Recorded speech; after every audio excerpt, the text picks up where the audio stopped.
de Cristo para usted. Bienvenido, bienvenida a Escuela Sabática Profundizada. Lección 14. He aquí yo hago nuevas todas las cosas. Analizaremos de manera sintetizada los capítulos de Apocalipsis 19, 20, 21 y 22.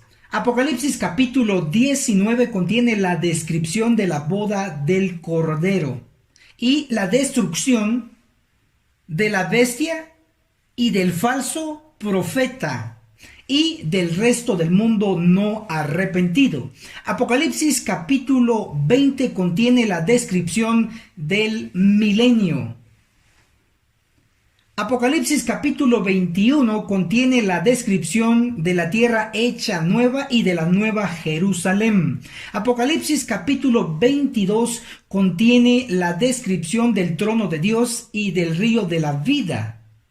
Y termina con amonestaciones contra los que hacen interpretaciones privadas del Apocalipsis, ya sea añadiéndole o quitándole para sus teorías. La restricción contra quitar o añadir al Apocalipsis muestra que el Apocalipsis es completo. Analicemos Apocalipsis 19, la boda del Cordero. Apocalipsis 19, el verso 7 nos dice: gocémonos, alegrémonos y démosle gloria porque ha llegado la boda del Cordero y su novia se ha preparado. De acuerdo a este texto, el Cordero, es decir, Cristo, es el novio. Pero ¿quién es la novia? Leamos Apocalipsis capítulo 21, el verso 9, la última parte. Ven y te mostraré la novia, la esposa del Cordero. Verso 10. Me llevó en espíritu a un grande y alto monte y me mostró la gran ciudad santa, la Jerusalén, que descendía del cielo de Dios. La novia es la ciudad santa, Jerusalén. Comprobémoslo con el espíritu de profecía. En el libro El conflicto de los siglos, en el capítulo 25, en la página 479, nos dice: salta pues a la vista que la esposa representa la ciudad santa. Entonces, tanto la Biblia como el espíritu de profecía comprueban que la novia es la ciudad santa, Jerusalén. Veamos ahora los invitados. Leamos Apocalipsis capítulo 19, el verso 8. Y le fue dado que se vista de lino fino, limpio y resplandeciente, porque el lino fino representa las obras justas de los santos. Verso 9. Y él me dijo: escribe, dichosos los llamados a la cena de la boda del Cordero. Pero la Biblia de las Américas traduce así: bienaventurados los que están invitados a la cena de la boda del Cordero. Es decir, los santos del versículo 8 son los invitados del versículo 9. Los invitados representan a los santos, al pueblo de Dios. También el espíritu de profecía lo avala. Para ello leamos El conflicto de los siglos, el capítulo 25, Jesucristo nuestro abogado.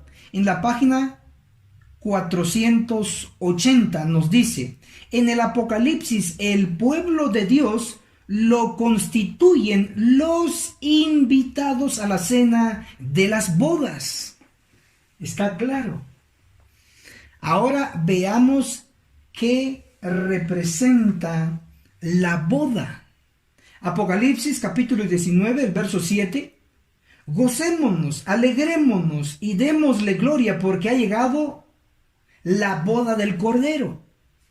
Veamos lo que dice el espíritu de profecía en el libro El conflicto de los siglos, capítulo 25, Jesucristo nuestro abogado, en la página 479. La boda representa el acto de ser investido Cristo de la dignidad de rey. El hecho de Cristo ser investido como rey implica que Cristo es coronado y recibe un reino. Y un reino contiene su capital, su metrópoli. Vamos a leer Apocalipsis capítulo 21, el verso 2, y nos dice: y yo, Juan, vi la santa ciudad, la nueva Jerusalén, que descendía del cielo de Dios. Entonces, la capital del reino que Cristo va a recibir es la nueva Jerusalén. Cristo como rey se casa con su capital, la nueva Jerusalén. Ahora veamos que Cristo recibirá su reino antes de la segunda venida. Para ello podemos leer lo que nos registra Lucas capítulo 19, el verso 12. Dijo: un hombre noble, es decir, Cristo, se fue a un país lejano, el cielo, a recibir un reino y volver. Cristo primero recibe en el cielo el reino y luego viene en su segunda venida. Y lo recibirá en el lugar santísimo del santuario celestial. Para ello leamos lo que dice Daniel capítulo 7, el verso 9. Mientras yo miraba, fueron puestos tronos, y un anciano de muchos días se sentó.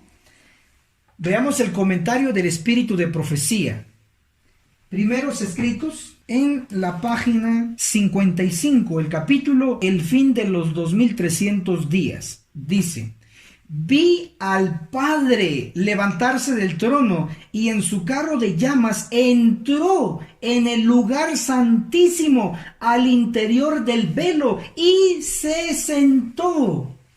Entonces el anciano de días de Daniel capítulo 7, el verso 9, que se sienta, es Dios el Padre en el lugar santísimo, en el santuario celestial. Ahora leamos Daniel 7, el verso 13. Seguí mirando en la visión de la noche y vi que con las nubes del cielo venía como un hijo de hombre. Definitivamente es Cristo. Llegó hasta el anciano de días y fue llevado ante él. Obsérvese que Cristo como hijo de hombre llega delante del anciano de días de Dios el Padre en el lugar santísimo, dentro del santuario celestial. Ahora leamos Daniel 7, el verso 14. Y le fue dado dominio y gloria y reino, y todos los pueblos, naciones y lenguas le sirvieron. Su dominio es eterno, que nunca pasará, y su reino nunca será destruido.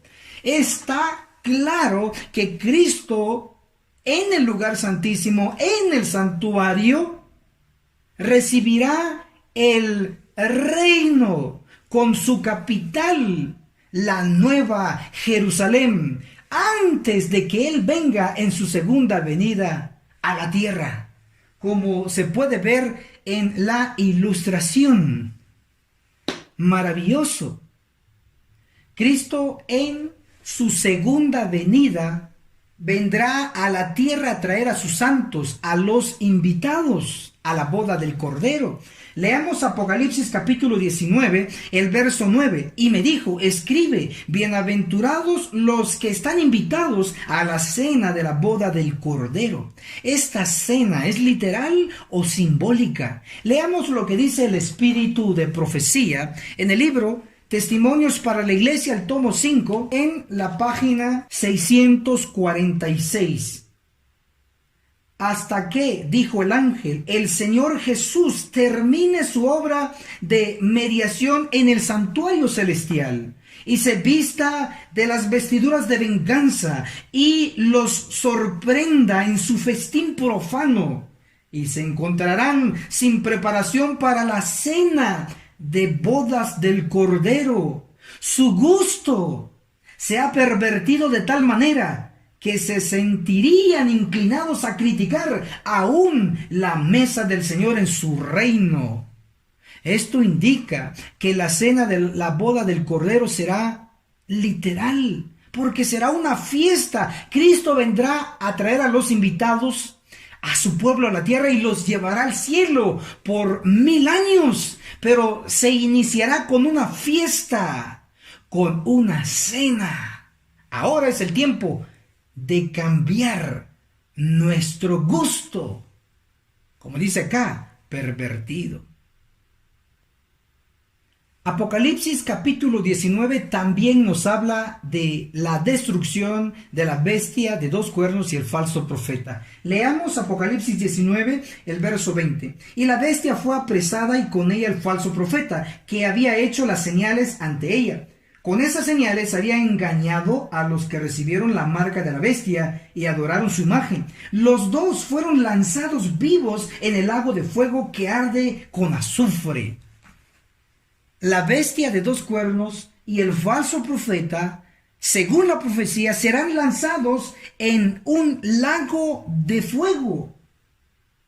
Debe observarse que Apocalipsis capítulo 19 contiene eventos antes del milenio. Por lo tanto, este lago de fuego donde serán lanzados la bestia de 2 cuernos y el falso profeta existirá poco antes de que inicie el milenio, y este será un ejemplo del lago de fuego después del milenio. En la teología le llamamos tipo y antitipo. Pero obsérvese que no todos los impíos del mundo serán destruidos en el lago de fuego antes del milenio, sino que solo la bestia y el falso profeta. Sigamos leyendo Apocalipsis capítulo 19, el verso 21. Y los demás, dice mi versión. Sin embargo, en la versión que usó Elena G. de White, la versión King James, dice: y el remanente fueron muertos con la espada que salía de la boca del que estaba sentado sobre el caballo, y todas las aves se hartaron de su carne. Dice el remanente, es decir, lo que quedó de los impíos, los que no fueron lanzados juntos con la bestia y el falso profeta, los que quedaron de impíos en el mundo, serán muertos con, dice acá, la espada que salía de la boca del que estaba sentado sobre el caballo. Y el que está sentado sobre el caballo es Cristo, el Rey de Reyes y Señor de señores, en su segunda venida. Él matará al resto de los impíos en su segunda venida. Y eso también se puede comprobar con segunda de Tesalonicenses capítulo 2, el verso 8, donde nos dice que el inicuo será muerto con el aliento de su boca y con el resplandor de su venida. Apocalipsis capítulo 19 del verso 11 al verso 16 nos describe bajo una ilustración la segunda venida de Cristo, bajo el jinete y el caballo blanco. Esto nos muestra que en la segunda venida de Cristo se exterminará, se eliminará a todos los impíos antes del milenio, y durante el milenio no habrá ningún impío vivo, y los santos serán trasladados al cielo. Por lo tanto, la tierra quedará desolada y vacía.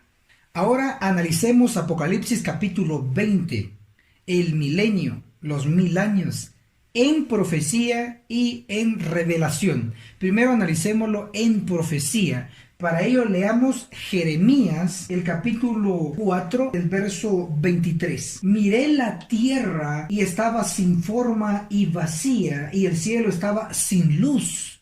Esto nos recuerda Génesis, el capítulo 1, el verso 2, donde nos dice que la tierra estaba desierta y vacía y en tinieblas. Justo otra vez la tierra regresará a su estado original, como lo dice Jeremías 4:23, y miré la tierra, estaba sin forma y vacía, y el cielo estaba sin luz, es decir, en tinieblas. Jeremías capítulo 4, el verso 26, miré y la tierra fértil era un desierto, y todas sus ciudades estaban en ruinas ante la presencia del Eterno, ante el furor de su ira. La frase ante la presencia del Eterno, ante el furor de su ira, nos está implicando la segunda venida de Cristo a destruir con ira a los impíos del mundo. Primera de Tesalonicenses 4:16 nos dice que el Señor descenderá del cielo. Segunda de Tesalonicenses capítulo 2, el verso 8 nos dice que se manifestará el inicuo, a quien el Señor matará con el aliento de su boca y con el resplandor de su venida. Isaías, el capítulo 11, el verso 4, en la última parte nos dice: y con el aliento de sus labios matará al impío. Cristo en su segunda venida exterminará a todos los impíos de la tierra. Así es como la tierra quedará vacía. Jeremías 4, el verso 25, miré y no había un solo hombre, y todas las aves del cielo se habían ido, ni un solo hombre durante los 1000 años. La tierra estará vacía. Los impíos que han muerto y los impíos que morirán en la segunda venida de Cristo serán juzgados. Para ello analizaremos el juicio de los impíos. Está registrado en Apocalipsis capítulo 20, el verso 4. Nos dice: y vi tronos, está en plural, varios tronos. Apocalipsis 20, el verso 11 nos dice: entonces vi un gran trono blanco y al que estaba sentado sobre él. Este trono es especial y se le llama el gran trono blanco, porque es de Dios. Es el trono que se usará en el juicio de los impíos. A diferencia que en este juicio participarán todos los redimidos de todas las edades. Leamos para ello Apocalipsis 20, el verso 4. Y vi tronos, y se sentaron sobre ellos los que recibieron autoridad para juzgar. Y vi las almas de los decapitados por el testimonio de Jesús y por la palabra de Dios, que no habían adorado a la bestia ni a su imagen, ni habían recibido la marca en su frente ni en su mano. Estos volvieron a vivir y reinaron con Cristo 1000 años. Todos estos fieles que murieron serán resucitados y estarán con Cristo durante 1000 años. Esto implica que el juicio de los impíos será durante los 1000 años. Apocalipsis capítulo 20, el verso 2 nos dice: prendió al dragón, esa serpiente antigua que es el diablo y Satanás, y lo ató por 1000 años. Mientras el juicio se estará llevando en el cielo, durante los 1000 años, en la tierra, Satanás estará atado y la tierra será para él como una prisión. Los 1000 años, ¿cuántos días son? Considerando que un año bíblico son 360 días. Pero como tenemos 1000 años, entonces hagamos esta pequeña operación. 1000 años por 360 días, igual 360,000 días. Son muchos días. Leamos lo que nos dice el profeta Isaías en el capítulo 24, el verso 22, y serán amontonados como se amontona a los encarcelados en mazmorra, es decir, en pozo, y en prisión quedarán encerrados y serán visitados después de muchos días. Sí, todos los impíos van a morir, pero luego serán visitados después de muchos días. ¿Cuántos días son? 360,000 días. En años son 1000 años exactos. Apocalipsis capítulo 20, el versículo 7 nos dice: cuando se cumplan los 1000 años, Satanás será suelto de su prisión. Apocalipsis 20:13, después de que se terminen los 1000 años, y el mar dio los muertos que estaban en él, y la muerte y el sepulcro dieron los muertos que estaban en ellos. Resucitarán los impíos. Por eso dice que después de muchos días los impíos serán visitados, porque serán resucitados para luego ser quemados en el lago de fuego. La segunda vida de los impíos durante 100 años. Apocalipsis capítulo 20, el versículo 5 nos dice: pero los demás muertos no volvieron a vivir hasta que se cumplieron los 1000 años. Acá se está hablando de los impíos. Claro, ellos no viven al inicio de los 1000 años, sino que vivirán por segunda vez después de los 1000 años, porque serán resucitados. ¿Cuánto tiempo vivirán los impíos después que resuciten? Para tener una respuesta correcta y con evidencia presentada de la Biblia y del Espíritu de Profecía, analizaremos el punto de los niños entre los santos y los niños entre los impíos. Hagamos la diferencia. Para ello nos vamos a dirigir a Isaías, el capítulo 11, del verso 6 al verso 9. Morará el lobo con el cordero, y el leopardo con el cabrito se acostará. El becerro, el león y la bestia doméstica andarán juntos, y un niño los pastoreará. La vaca y la osa pasarán en compañía. Sus crías se echarán juntas, y el león comerá paja como el buey. El niño de pecho jugará sobre la cueva del áspid, y el recién destetado extenderá su mano sobre el escondrijo de la víbora. No harán mal ni dañarán en todo mi santo monte, porque la tierra estará llena del conocimiento del Eterno, como el agua llena el mar. Lo que hemos leído ocurrirá en la tierra. La pregunta es, ¿cuándo? Para ello vamos a leer Isaías capítulo 11, el verso 11. En ese tiempo el Eterno volverá a extender su mano para recobrar el remanente de su pueblo que aún esté en Asiria, en Egipto, Partia, Etiopía, Persia, Caldea, Hamat y en las islas del mar.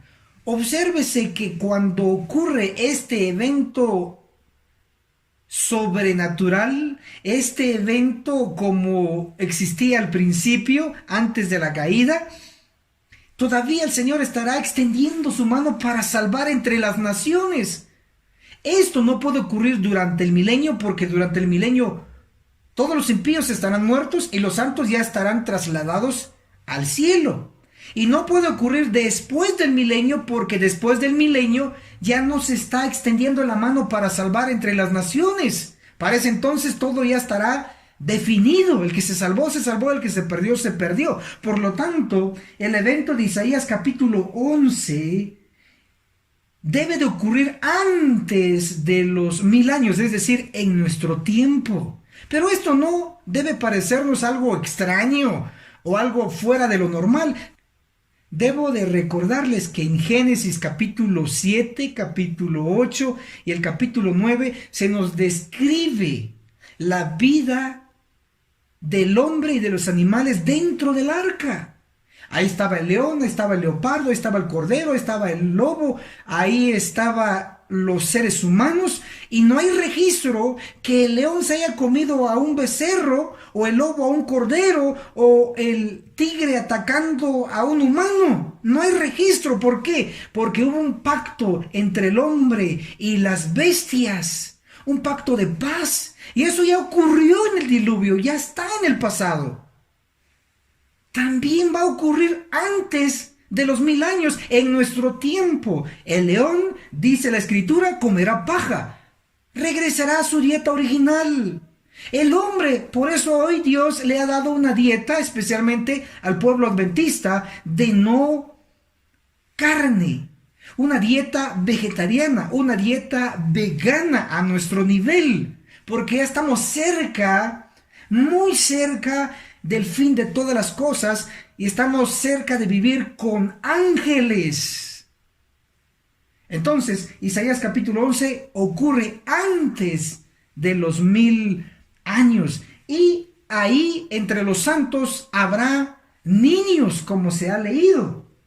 Malaquías capítulo 4, el verso 2. Pero vosotros que respetáis mi nombre, nacerá el sol de justicia, y en sus alas traerá sanidad, y saldréis y saltaréis como becerros de la manada. Acá dice saltaréis, pero en la versión King James, en inglés, la versión que usó Elena de White, dice, y saldréis y creceréis como becerros de la manada. Los santos, ya sean niños, ya sean jóvenes y adultos, crecerán durante los 1000 años.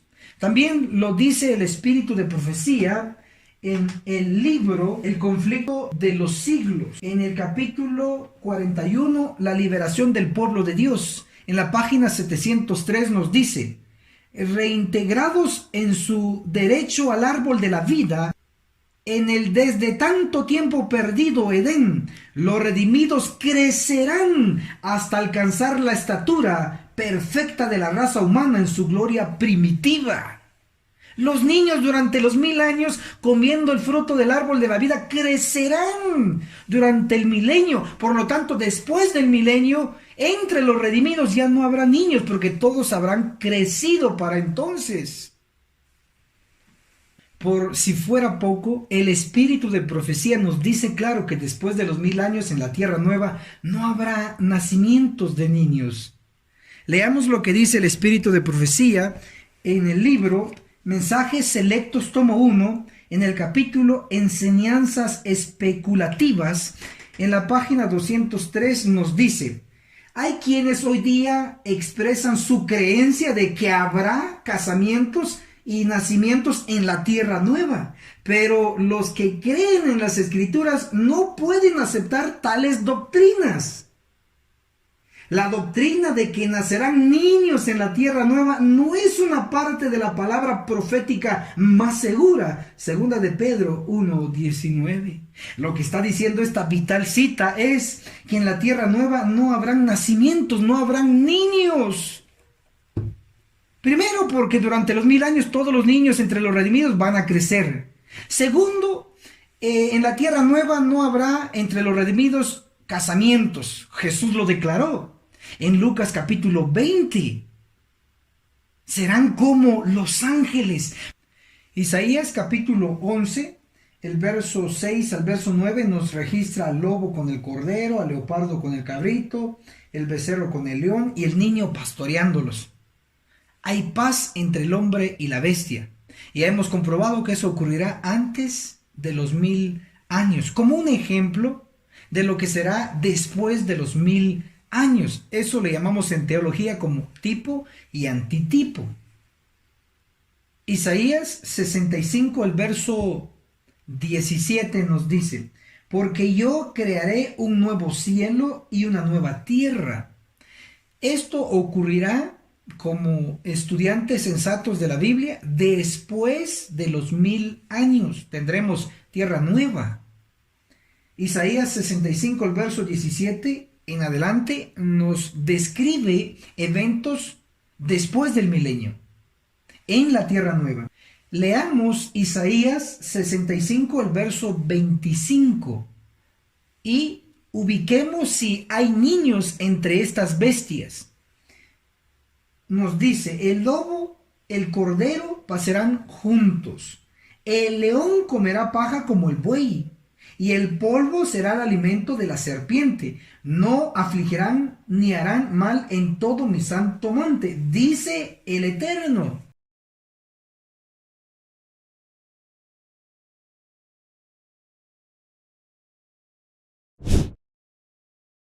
En Radio Reino tenemos nuestra app. Descárgala gratis desde tu celular y encuentra tus programas favoritos, la música que tanto te ministra, y la palabra de Dios que te animará, enseñará y reconfortará. Si tienes sistema Android, búscanos en Play Store como Radio Reino. Si tienes sistema iPhone, búscanos en App Store como Radio Reino. Y recuerda, somos Radio Reino, la voz de Miqueas 6:9.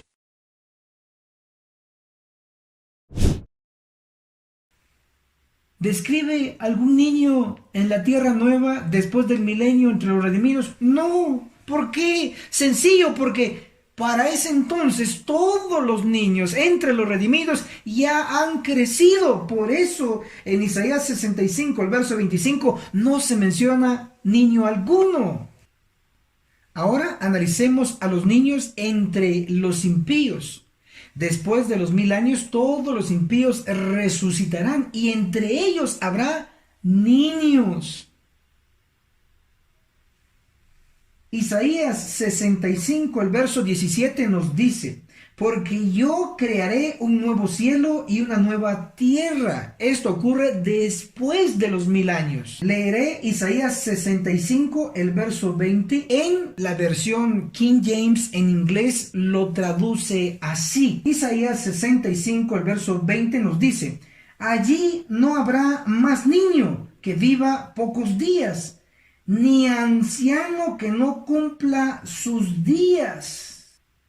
¿De qué niño está hablando acá? De niño impío. Sigamos leyendo. Porque el niño morirá de 100 años, y el pecador de 100 años será maldito, es decir, morirá. Después de los 1000 años, todos los impíos resucitarán. Resucitarán niños, jóvenes, viejos, sin importar la edad. Todos resucitarán y vivirán un mismo tiempo. Dice la Escritura, 100 años. 100 años comparados con una eternidad, en realidad es poco tiempo. Por eso en Apocalipsis capítulo 20, el verso 3 nos dice: lo arrojó al abismo, lo encerró y selló para que no engañe más a las naciones, hasta que se cumplan 1000 años. Después tiene que ser suelto por un poco de tiempo. Leamos Apocalipsis capítulo 20, el verso 7. Cuando se cumplan los 1000 años, Satanás será suelto de su prisión. Verso 8. Y saldrá a engañar a las naciones que están sobre los 4 ángulos de la tierra, a Gog y a Magog, a fin de reunirlos para la batalla. Y su número es como la arena del mar. Verso 9. Subieron a través de la ancha tierra y cercaron el campamento de los santos y la ciudad amada. Pero descendió fuego del cielo y los devoró.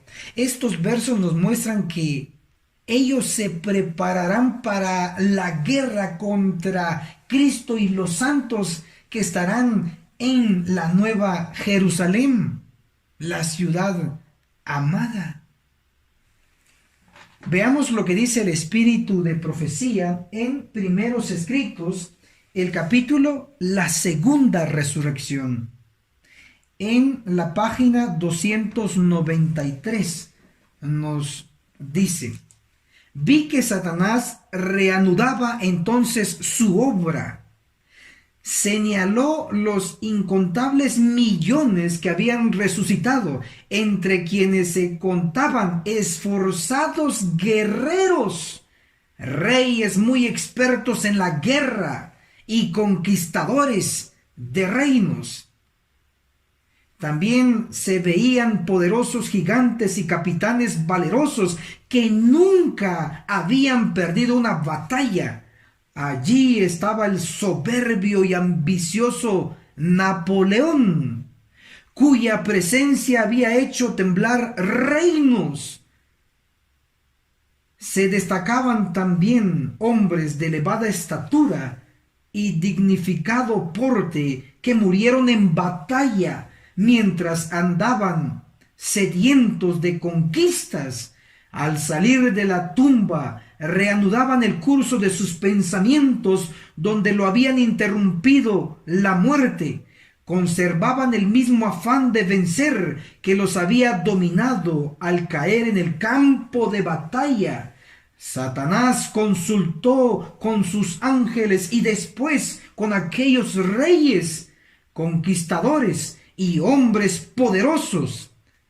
A continuación observó el nutrido ejército y les dijo que los de la ciudad eran pocos y débiles, por lo que podían subir contra ella y tomarla, arrojar a sus habitantes y adueñarse de sus riquezas y glorias.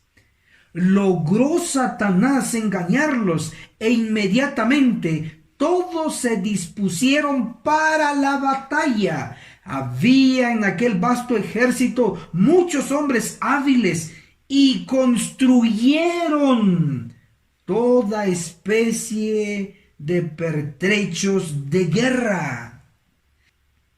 ¿Qué es pertrechos? Son municiones, armas, máquinas necesarios para los soldados.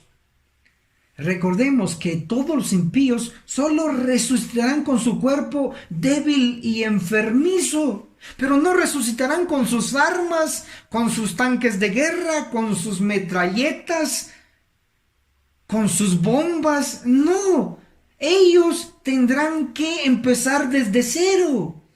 Por eso la inspiración nos muestra que habrá un periodo, un tiempo donde ellos se prepararán para la batalla contra la Nueva Jerusalén, y la profecía nos señala que es un poco de tiempo, 100 años, y entonces, y solo entonces atacarán y después serán eliminados en el lago de fuego, como lo dice Apocalipsis capítulo 20 en el verso 14, y la muerte y el sepulcro fueron lanzados en el lago de fuego. Esta es la segunda muerte. Todos serán eliminados, incluyendo Satanás. También será lanzado en el lago de fuego. Apocalipsis 20, el verso 10 nos dice: y el diablo que los engañaba fue lanzado en el lago de fuego y azufre. Correrá la misma suerte. Analicemos el nuevo sistema solar. Leamos Apocalipsis capítulo 21, el verso 5. Entonces el que estaba sentado en el trono dijo: yo hago nuevas todas las cosas. Apocalipsis 21, 1. Entonces vi un cielo nuevo y una tierra nueva. Un cielo nuevo está hablando en singular. Sin embargo, las escrituras hablan de cielos nuevos en plural. Cielos. Leamos lo que dice la palabra de Dios en Salmos capítulo 102, el verso 25. En el principio tú fundaste la tierra y los cielos son obra de tus manos. El verso 26, ellos perecerán, pero tú permaneces. Todos ellos, como un vestido, se envejecerán. Los cielos, en plural, dice que van a envejecer, se van a hacer viejos. Leamos lo que dice ahora la palabra de Dios en segunda de Pedro, el capítulo 3, el verso 10.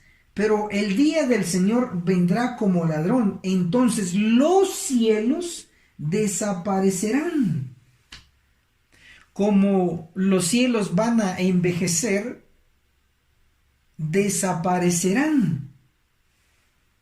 Será entonces necesario hacerlos de nuevo. Para ello podemos leer lo que dice el profeta Isaías en el capítulo 66, el verso 22. Así como los cielos nuevos y la nueva tierra que yo hago. Cielos nuevos. Vamos a analizar que cuando hay un cielo, hay un planeta. Por ejemplo, Apocalipsis capítulo 21, el verso 1 dice que el Señor hará un cielo nuevo y una tierra nueva. Hay un cielo, hay un planeta.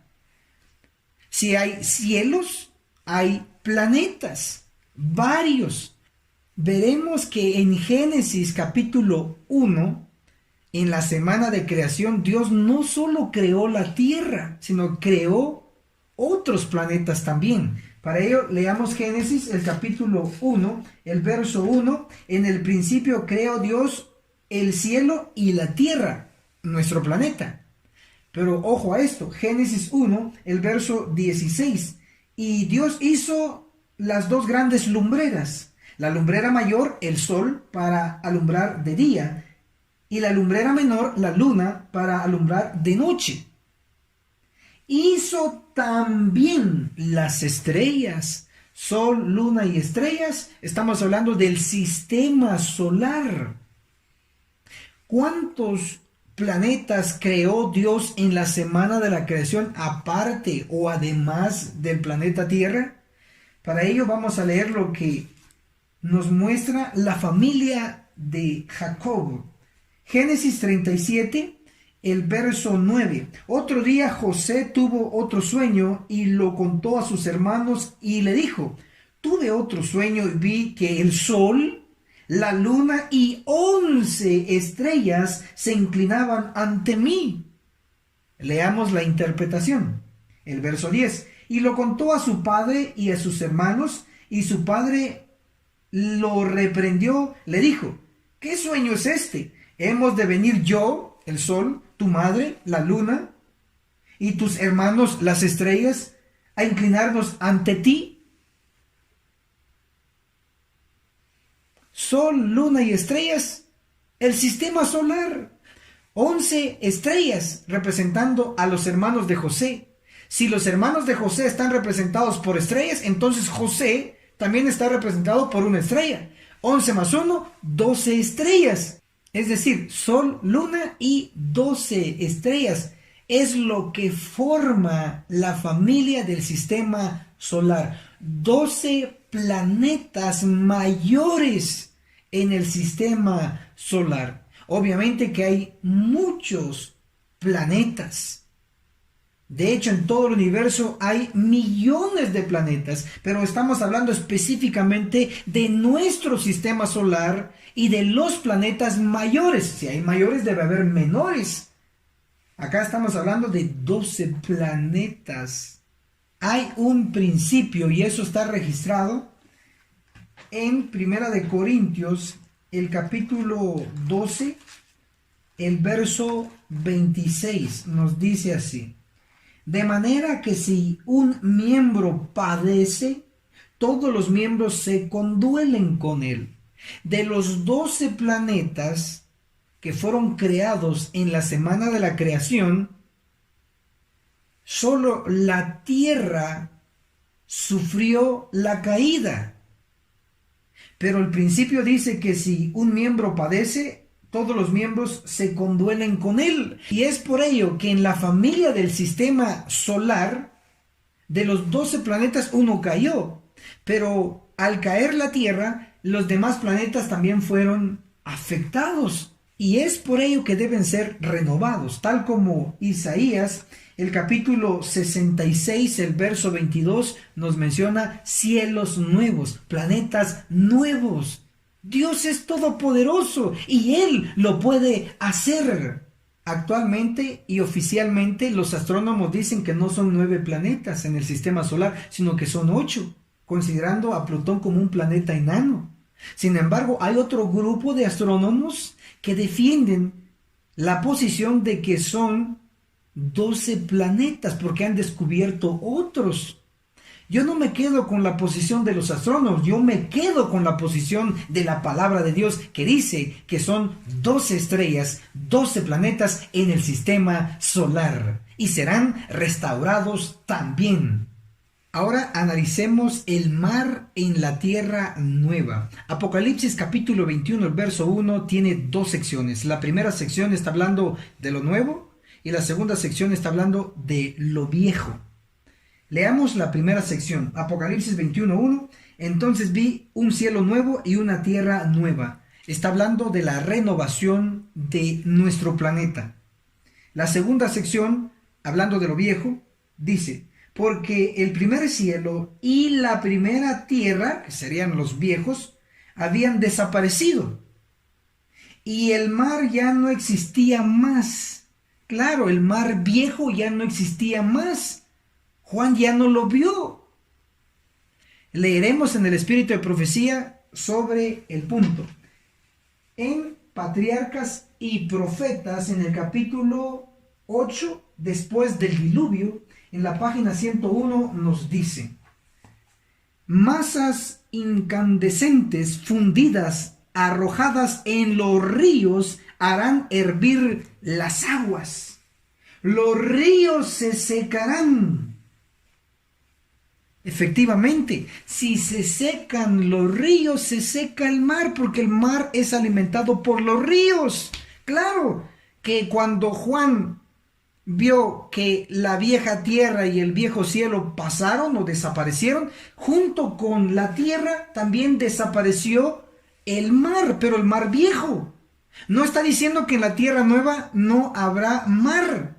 De hecho, Dios dijo en Génesis 1, el verso 10, que el mar era bueno. Por lo tanto, en la tierra nueva, el mar estará también, solo como al principio. Además, en Génesis capítulo 3 del 1 al 7, tenemos a la serpiente como culpable de haber inducido a Adán y a Eva a caer en pecado. La serpiente no debería de estar en la tierra nueva por el hecho de haber causado la caída. Sin embargo, la serpiente, a pesar de, estará en la tierra nueva. Y eso lo podemos ver en Isaías capítulo 65, el verso 25. Sí habrá mar en la tierra nueva, porque Dios dijo en Génesis 1:10 que el mar era bueno. Ahora analicemos las torres más altas del mundo y la Nueva Jerusalén. Tengo los datos de las 10 torres más altas del mundo. Sin embargo, solo leeré las 3 primeras y la sexta. Dice: Burj Khalifa, ¿dónde? Dubái, Emiratos Árabes Unidos. Altura 828 metros. Construido en 2010, es todo un signo de lujo de Medio Oriente. 2. Shanghai World Financial Center. ¿Dónde? Shanghai, China. Altura 632 metros. Es el más joven de la lista. Terminó de construirse el 6 de septiembre de 2016. 3. Abraj Al Bait Towers. ¿Dónde? La Meca, Arabia Saudita. Altura 601 metros. Fue inaugurado en 2012 para hospedar a los creyentes que viajan al centro de peregrinación del Islam. 6. One World Trade Center. ¿Dónde? Nueva York, Estados Unidos. Altura 541 metros. Hemos escuchado las alturas de las torres más altas del mundo. La primera, la más alta actualmente, está en Emiratos Árabes Unidos. Su altura es de 828 metros. No llega ni a 1000 metros. Recuérdese de ese dato. Ahora veamos la altura de la Nueva Jerusalén. Para ello vamos a leer lo que dice Apocalipsis capítulo 21, el verso 16. La ciudad era cuadrada, su largo igual a su ancho. Midió la ciudad con la caña y tenía 12,000 estadios. Su longitud, altura y anchura son iguales. Por lo tanto, la altura en los datos bíblicos es de 12,000 estadios. Convirtamos los 12,000 estadios a millas. Para ello, debemos saber que un estadio es igual a 0.12500 millas. Entonces, 12,000 estadios por 0.12500 igual 1,500 millas.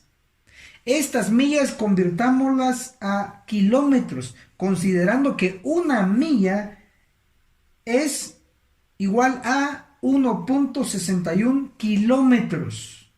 Entonces multipliquemos 1,500 millas por 1.61 kilómetros igual 2,415 kilómetros. Estos kilómetros convirtámoslo a metros, considerando que un kilómetro tiene 1,000 metros.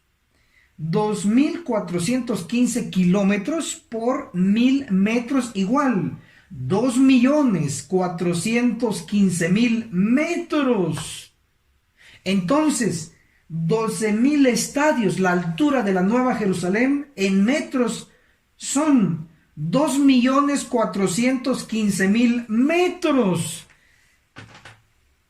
Considerando que la torre más alta del mundo actualmente, su altura es de 828 metros, ni siquiera 1,000 metros, y la Nueva Jerusalén, su altura será más de 2 millones de metros. Una altura nunca soñada por las mentes humanas. Verdaderamente se cumple lo que la inspiración nos dice en Primera de Corintios, en el capítulo 2, el verso 9. Antes, como está escrito, cosas que ojo no vio, ni oído oyó, ni han subido en corazón humano, son las que Dios ha preparado para los que le aman. Maravilloso. Esforcémonos, vale la pena. Del trono de Dios y del Cordero sale el río de la vida. De un lado al otro lado del río está el árbol de la vida. Si identificamos dónde está el árbol de la vida, ubicaremos el trono de Apocalipsis 22:1. Para ello vamos a leer Apocalipsis capítulo 2, el verso 7. Y el que tiene oído, oiga lo que el Espíritu dice a las iglesias. Al que venza le daré a comer del árbol de la vida, que está en medio del paraíso de Dios. Entonces, el trono de Apocalipsis 22:1, que es uno de los fijos, está en medio del cielo. Es el trono donde Dios, el Padre y Cristo gobiernan el universo. Ahora veamos el segundo trono fijo. Apocalipsis capítulo 4, el verso 2. Al instante fui en espíritu y vi un trono en el cielo y uno sentado sobre él. Daniel 7, el verso 9 nos muestra que el que está sentado en el trono es Dios el Padre, el anciano de días. Apocalipsis 4, el verso 5. Del trono salían relámpagos, truenos y voces. Ante el trono ardían 7 lámparas de fuego. Estas 7 lámparas forman un candelabro. Y un candelabro es parte de los muebles del santuario. Puesto que este trono está en el cielo, estamos hablando de un candelabro mueble del santuario celestial. Por lo tanto, este trono está en el cielo, efectivamente, pero dentro del santuario celestial. Este es el trono del juicio investigador. Ahora veamos los tronos movibles. Para ello leamos Ezequiel, el capítulo 1, el verso 4. Nos dice así: Miré y vi un viento tempestuoso que venía del norte, una gran nube con un fuego envolvente rodeado de un resplandor, y en medio del fuego algo que parecía bronce refulgente. Mientras se acercaba, se hacía más visible. Al principio lo vio como un viento tempestuoso, luego lo vio como una gran nube, y dice que había algo en medio de la nube. Ezequiel capítulo 1, el verso 26 nos dice lo que estaba en medio de la nube. Sobre la expansión que había sobre sus cabezas se veía la figura de un trono que parecía de zafiro, y sobre el trono había una semejanza de hombre sentado, un trono. Y el que está sentado es a semejanza de un hombre. El único que es el Hijo del Hombre es Cristo. Entonces el que está sentado en el trono es Cristo. Aquí lo tenemos gráficamente. Tenemos una nube y tenemos en medio un trono, y el que está sentado es un hombre. Definitivamente es Cristo, que vendrá en su carro movible. Ahora leamos el segundo trono movible. Para ello vamos a leer lo que dice el profeta Isaías en el capítulo 6, el verso 1. En el año en que murió el rey Usías, vi yo al Señor sentado sobre un trono alto y sublime, y la orla de su manto, dice algunas versiones, pero en la versión King James dice, y la falda de su tren llenaba el templo. Es decir, este trono era parecido a un tren en movimiento, porque el trono es movible. Isaías 6, el verso 2 dice, encima de él había serafines, cada uno tenía 6 alas, con 2 cubrían su rostro y con 2 cubrían sus pies y con 2 volaban. A diferencia del trono de Ezequiel 1, el trono de Isaías 6 tiene serafines, y no están debajo, sino están sobre el trono. Isaías 6, el verso 4, y a la voz del que aclamaba, los quiciales de las puertas se estremecieron y la casa se llenó de humo. Es evidente que este trono se mueve, entró al templo y llenó el templo de humo. Este es el trono de Dios Padre. Ahora comprobemos con el espíritu de profecía los 2 tronos movibles.